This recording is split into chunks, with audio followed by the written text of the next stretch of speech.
All right, this is the hidden epidemic that nobody's talking about. Epstein-Barr virus. Epstein-Barr virus is actually mononucleosis, which is mono, right? Most people in high school or college had it at some point in their life and probably felt like they were dying because it's pretty intense and how it kind of shuts your body down. But Epstein-Barr is basically reactivated mononucleosis. Reactivated Epstein-Barr can cause things like gut health issues and afternoon energy crashes, feelings of chronic fatigue, tinnitus, ringing in the ear, depression, hyper anxiety, a lot of things. And not a lot of people realize what the heck it even is. They've never even heard of it.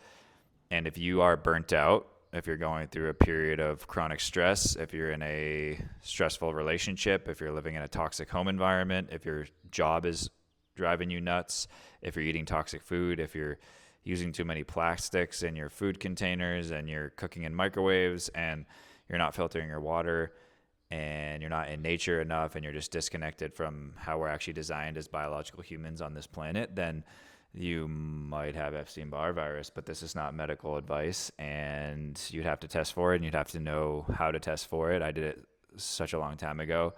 I'd actually have to recollect the exact titers that you'd want to test for, but most doctors aren't going to do it because, number one, they don't even know what Epstein-Barr is, and then number two, even some naturopaths might not know what titers specifically to test for it because, again, 97% of the population actually has had mono in the past, and so they'll likely have Epstein-Barr virus show up on a blood test, but you have to make sure you're testing for the reactivated one. So there's like 3 different markers that'll show you. So when I was burnt out, when I was fasting, when I was reading every day, I was ice bath, I was sauna, I was eating well, I was doing all these different blood tests, I was taking all these supplements, in a toxic relationship, trying to leave my corporate job, doing my corporate job and my business at the same time. I started getting all these random symptoms, gut health issues, afternoon energy crashes, and I felt like I was crazy because my tongue and like my chi and my eyes and my inflammation and my energy and like everything I had known myself to be as a human, which was a health coach, totally just shattered.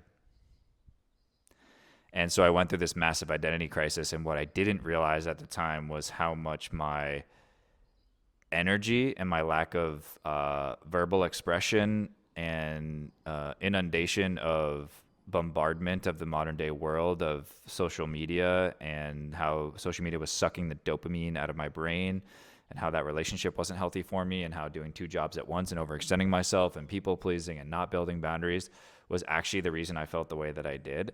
I didn't feel the way I did because I had Epstein-Barr. I felt the way I did because of the things that caused the Epstein-Barr to reactivate. And that's really important to know because you don't have insomnia. You don't have, ADHD because, or you don't feel that way because you have those diagnoses. You feel that way because of the things that cause those labels that we put on the symptoms, right? Which is basically just feedback from the body saying, hey, the way that you're doing things isn't actually working. It's not actually making you feel good. The life you're living, the thing you're chasing, the happiness you think you're obtaining through whatever it is you're doing externally is just causing more separation from yourself internally. And sometimes those things externally can be glyphosate on your food, which is the main ingredient Roundup Ready weed killer that's sprayed all over our produce and our crops that I take for granted. But not a lot of people, I guess, realize that that's happening, even though there's been $11 billion lawsuits from people getting non-Hodgkin's lymphoma that's been linked to this herbicide called glyphosate that acts as an antibiotic, which antibiotic means anti, right? Against. Biotic means life, so against life. It's killing all the herbicides or the insects and insecticides, right? That's why they call them that, but they are able to withstand, the crops are, the spray, and that's why they bioengineer food. So even if you're eating healthy and eating produce, you might not realize that there's spray all over your food. So you have to understand the industrialization of food. And you also have to understand that energy is a massive missing piece in your healing journey. And that if you're overextending yourself and people pleasing and not building boundaries and not being emotionally in touch with your self and emotions and not being emotionally intelligent and not having the tough conversation you need to have, and just continuing to perpetuate the life that is causing you to feel the way you feel, then you're just going to continue to perpetuate the life that's causing you to feel the way you feel, if that makes sense. And so, it's important to realize that if you are the problem, you're also the solution. And the truth is that it's not your fault, but it is your responsibility. And it's not necessarily that you're the problem per se, but the reason you feel the way you feel is because it's a manifestation of the result of the habits, the thoughts, the beliefs, the identity, and the way you feel about yourself. There's no two ways about it, because the world isn't happening externally. It's not happening to you. It's actually happening from you. The world is not happening externally outside of you. It's happening from you.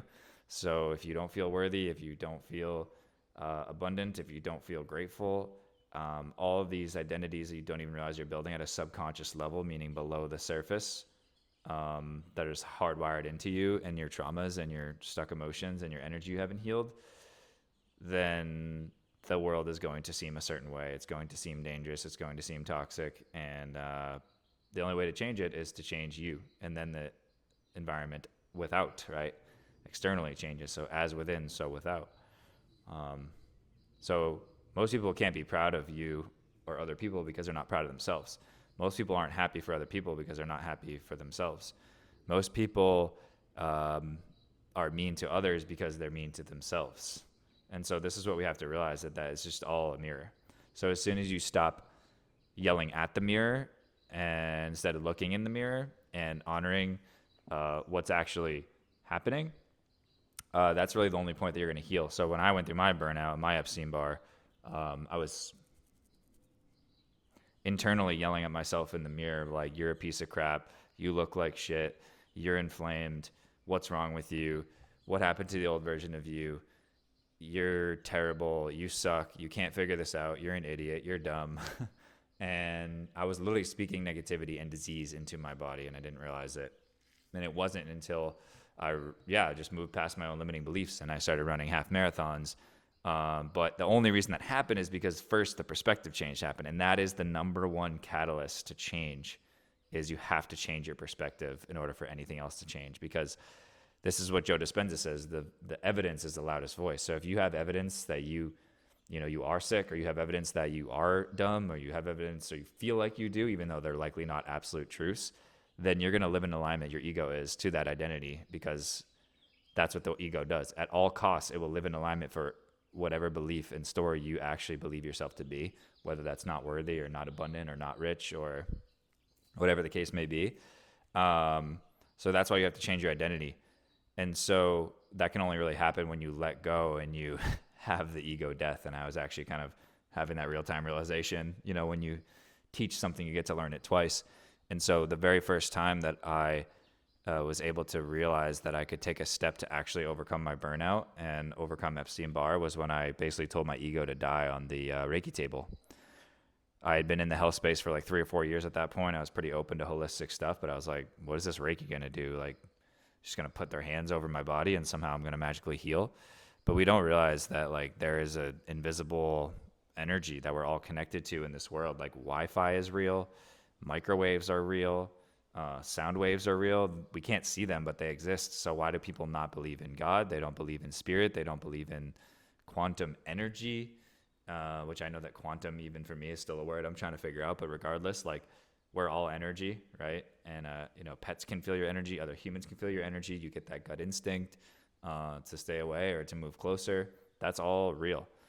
And so what you have to do is get out of survival mode. You have to get out of constant fear. And for me, what I realized is that my constant belief was like the worst case scenario all the time. So like, even with the littlest things, that like the worst possible case scenario is going to happen with like everything in my life. And so once I realized that, I was like, all right, well, if I really boil it down, like, it really just comes down to a fear of death, because, you're not actually afraid of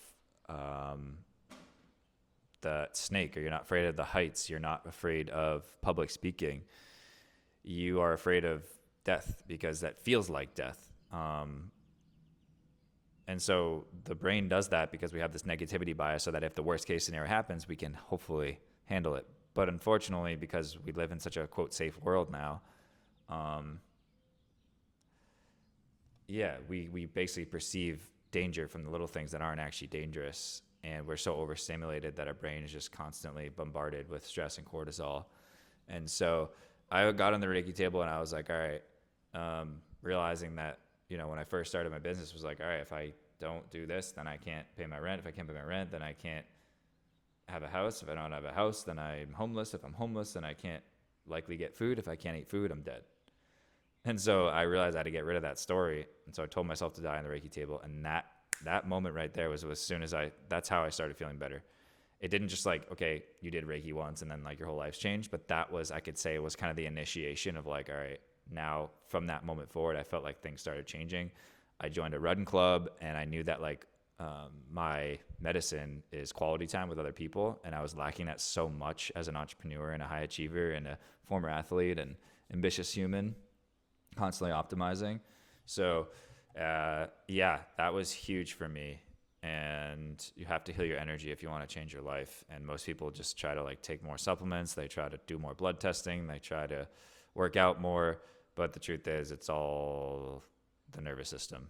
You have to regulate your nervous system. You have to understand that that is the root of all of it, because if you're in constant survival mode, then you're always on the look for danger and you're running away from a tiger or lion, right? Hypothetically. So if you're running away from a lion or tiger and then you try to eat food, all the blood's going from your gut to your brain because you need that blood flow and you need the cortisol and adrenaline to be able to run away, not have a baby, right? That's why a lot of women struggle with infertility, because they're chronically stressed out, or they have PCOS, or they have hormonal imbalances, because their chronic flight mode is perpetuating over and over. So you can't heal unless you actually feel safe. And one of the best ways to feel safe is to get into a community and to speak vulnerably and just to speak honestly about what you're going through and not suppress and not turn the suppression into depression. So that's what happened to me. I found this sponsored ad, the only good thing for my doom scrolling on Instagram, and I hired a coach. And I hired this coach and he made me feel safe. And I was in a container with other fellow entrepreneurs who were going through similar things. I had multiple Zoom calls where I was crying in front of 15 people. I started journaling my thoughts actually publicly on Instagram and, getting real with myself, like journaling for like 3 hours and then sharing it with the world. And it's not to like get validation or make people feel bad for me. It's actually to like just humanize myself and teach other people that they're also human. So if you're looking for more of a community, if you feel like no matter how hard you try with all the blood testing and the supplements, you still feel like crap, and you sleep 8 hours and you still feel like crap, and you have afternoon crashes and energy woes, like you are likely burnt out, and that's okay. That's the first step, is acceptance. And you got to change your lifestyle if you want to change your energy and your mood and your happiness. So if you're interested, I have a program called The Aligned Human. If you'd like to just learn more about me, you can watch some of my podcasts. You can watch some other YouTube videos. I have an organic cotton merch line if you're interested in buying any of that. This one says, rest is medicine. I have food is medicine, eat real food, trust your gut. Just some cool stuff to kind of help keep yourself accountable. And it's also like 100% organic cotton, which is my favorite part about it. But yeah, so if you are looking for help, if you're feeling burnt out, feel free to DM me on Instagram at superfoodsuperhuman, or message in the comments, The Aligned Human, and we can chat. And yeah, be real, be yourself. Know that vulnerability is a skill, and it's also the number one thing that's probably holding you back if you're not getting vulnerable, because you got to feel the fear and step through it anyway. And that's the only way to heal. So thanks for tuning in. Hopefully this helps you learn more about my journey and Epstein-Barr and how I kind of overcame it. But yeah, if you need help, if you need support, comment The Aligned Human if you can. I know I remember watching on other people's YouTube videos and they're like, whatever. But if you're able to subscribe, that'd be great. Appreciate it. I think it helps with views. I'm not really sure, but just try to be authentic, and hopefully this video resonates and you can share it with others. So thanks for your time.